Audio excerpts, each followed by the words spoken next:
the most dangerous and complex professions in our community.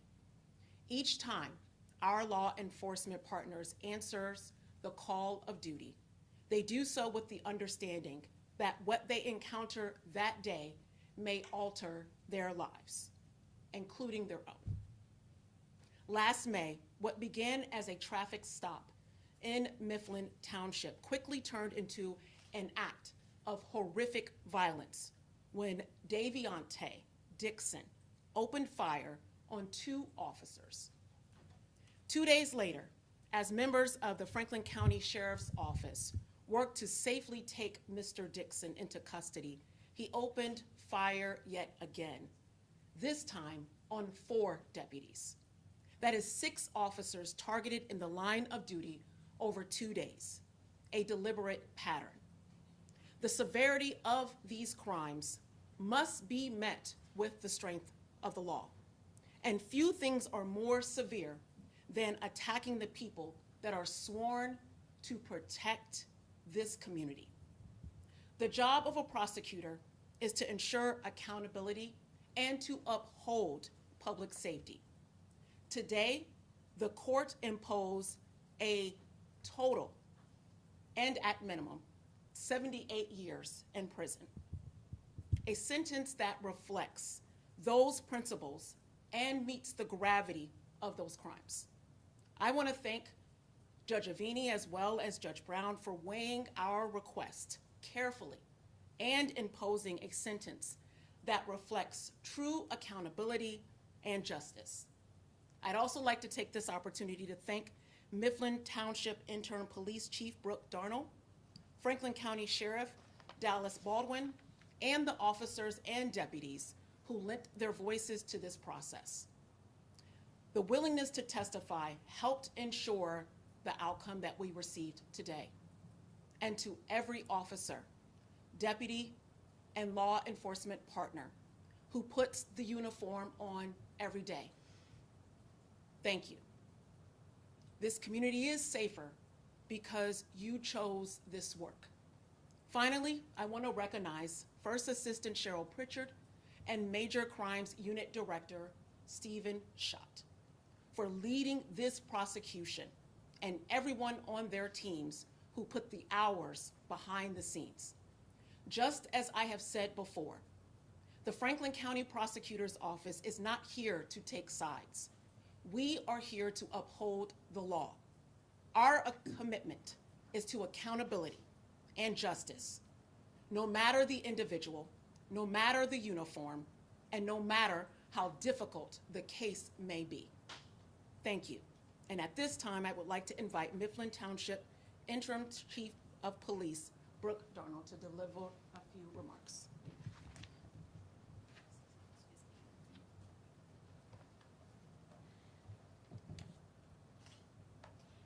Today, the criminal justice system held accountable the individual responsible for shooting and serious injury to Mifflin Township officers.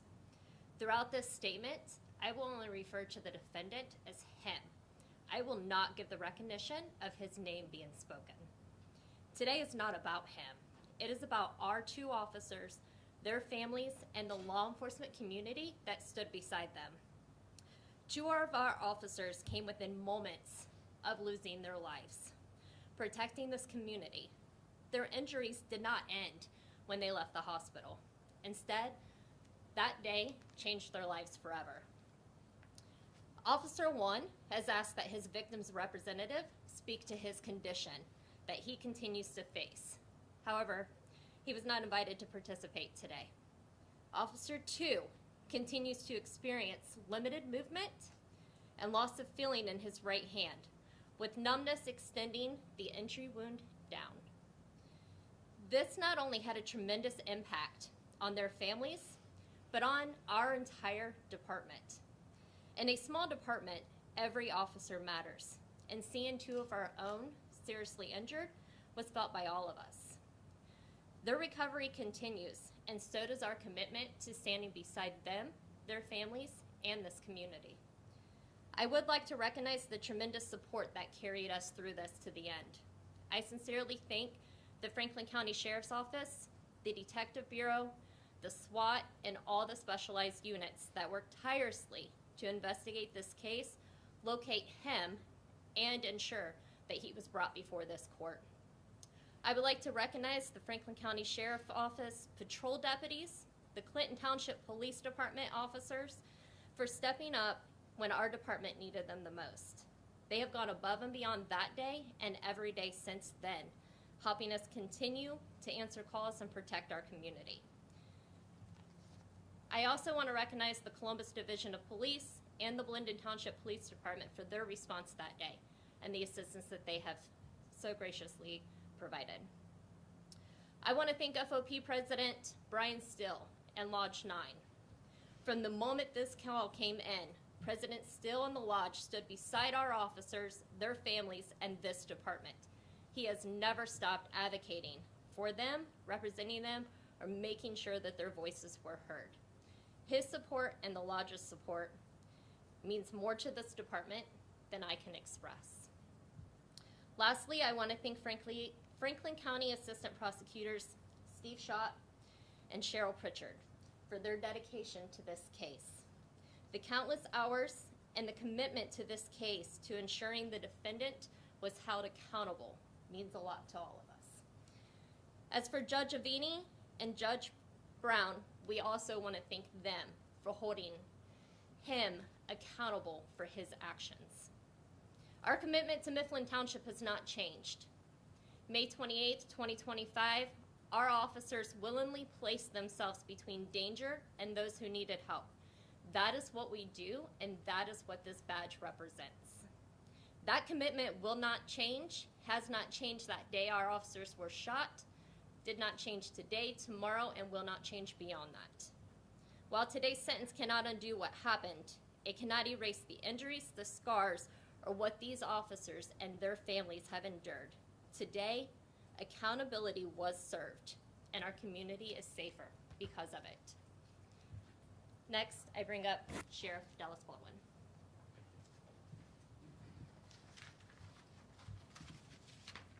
Thank you, everyone, for attending May 28th, 2025, a day we won't forget. 6:50 p.m. at Mecca Road and Purdue Avenue, 2 officers shot. Resulted in a very, very large police response. Numerous agencies responded, CPD, OSP. I can't name every agency that responded, there are just too many. We were asked as the Franklin County Sheriff's Office to lead the investigation by Chief Briggs at the time. Franklin County Sheriff's Office Detective Bureau, under the leadership of Chief Deputy Rick Minard, to my right, along with BCI, conducted the investigative part of the response. At the same time, Franklin County Sheriff's Office SWAT and U.S. Marshal Task Force SOFAST, under the leadership of Marshal Mike Black, did the apprehension side of it. They tracked down Mr. Dixon. With the assistance of the marshals, their technology, we were minutes behind Mr. Dixon from the time they attempted to kill the officers until he was apprehended 2 days later, no bets. Amazingly, during this time, he was actually supported, aided, and abetted by numerous people in him trying to escape. I think about a total of 8 people are ultimately charged with that. Mr. Dixon attempted to kill 3 people, including himself, all for no good reason. The shooting of the 2 officers in Mifflin Township was completely unprovoked. Numerous shots were fired at law enforcement during his rampage, but not one single shot was fired by law enforcement, and that's due to training and restraint and care of the community.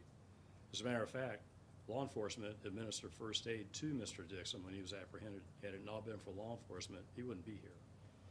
I'd like to thank Marshal Black and his team, along with all law enforcement, thank the FOP. I'd also like to thank Prosecutor Favor and her team for all the hard work. It took a lot of collaboration, a lot of working together to bring this man to justice and make our community safer. With that, I'd like to turn it back over to Prosecutor Favor. Thank you. Well, I think we have time for just a few questions. Unfortunately, today's proceedings did run a little bit longer than we anticipated, but we do want to give an opportunity for the press to ask any questions of our law enforcement partners or our office, if there are any. He faced a lot more time behind bars and the judge did not give it to them. Any disappointment in that?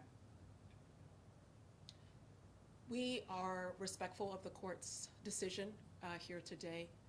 What we presented both in a written memorandum as well as orally today firmly captured our position on where Mr. Dixon should be as it relates to the time that he should serve. And so we're going to respect the court's decision here. I also would like to acknowledge the fact that Mr. Dixon did have 2 cases that were scheduled today.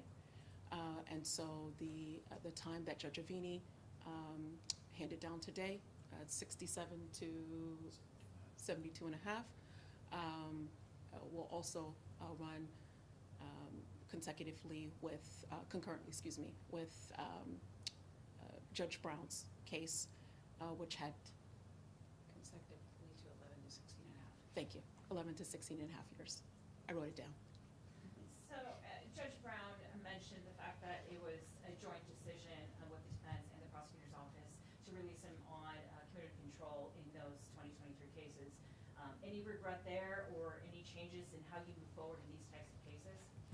No, and I want to be very clear here today, given the fact that that decision was reached prior to this administration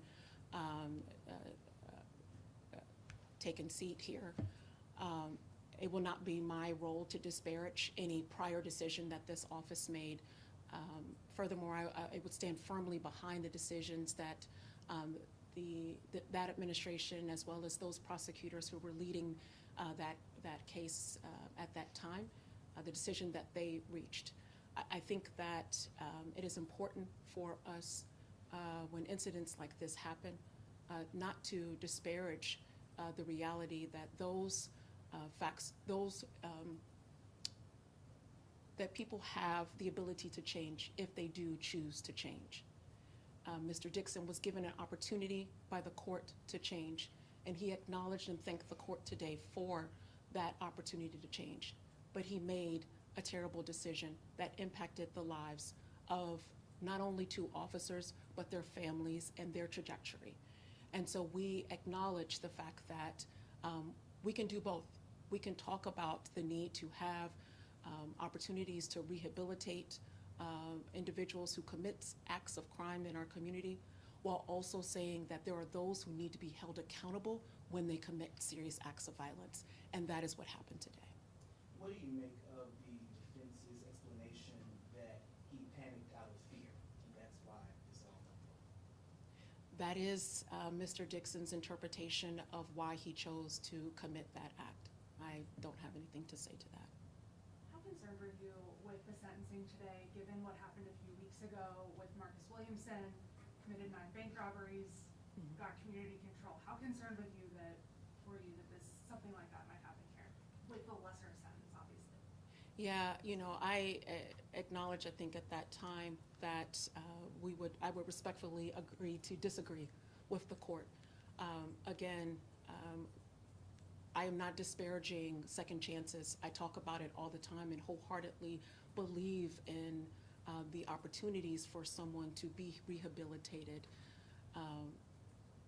This is not apples to apples here.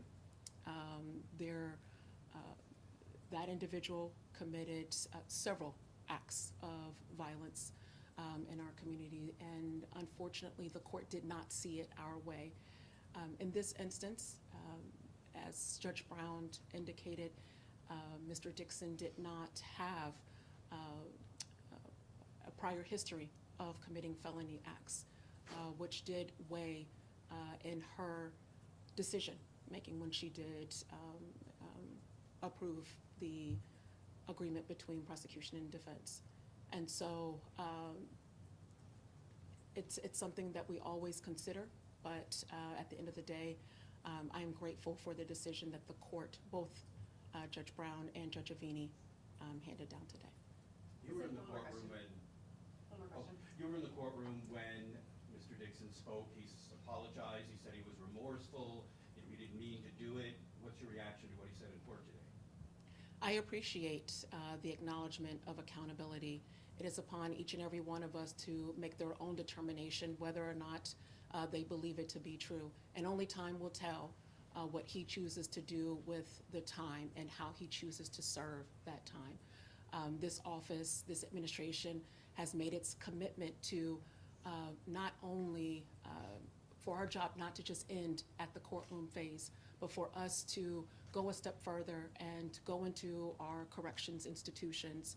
And I've engaged with individuals who have life sentences and those who have choose to do their time differently, who choose to reach back and mentor and ensure that not another person does or commits the act that they do.